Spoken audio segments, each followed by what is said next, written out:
What have been the biggest lessons that you've learned in running a team of this scale remotely? Remotely as well. That's what's insane. I think we might be like one of the biggest, if not the biggest, private company that's fully distributed, by the way. Yeah.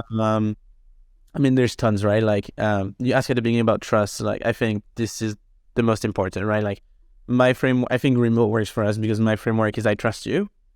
Let's execute together and let's make sure you're the right person. And that really works. And I don't think it will work any other way. I don't think if you don't have that mindset, you'll be able to really build a distributed company at scale.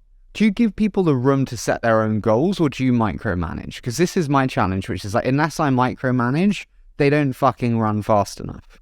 At the very beginning, depending on the size of the company, I think you shape leaders and they shape you as well into like building a relationship where like they're able to run on their own. So if, for example, my head of product, Pierce, at the very beginning, he came from a very different type of organization.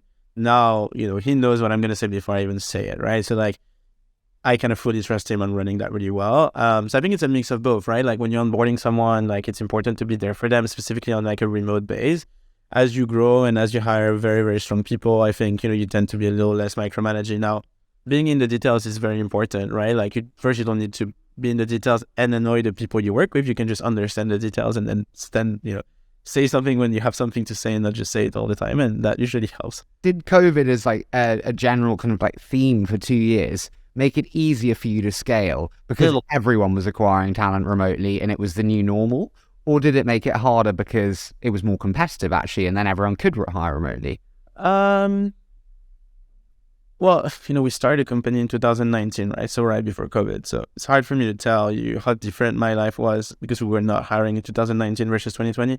But I think what we saw is that, the war for talent, this mainly because a lot of companies were growing really fast. So they felt like they needed a lot of headcount to match that growth.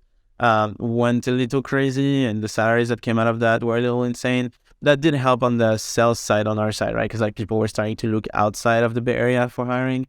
So I don't have a really strong answer for that, but COVID for us as a company did two things. And one, it helped us acquire like larger enterprise customers that needed a solution much faster because their best engineers was relocating to Croatia and they didn't have an entity there. But it also like sets the tone, I think, for the whole world to look at global talent as I can probably do that.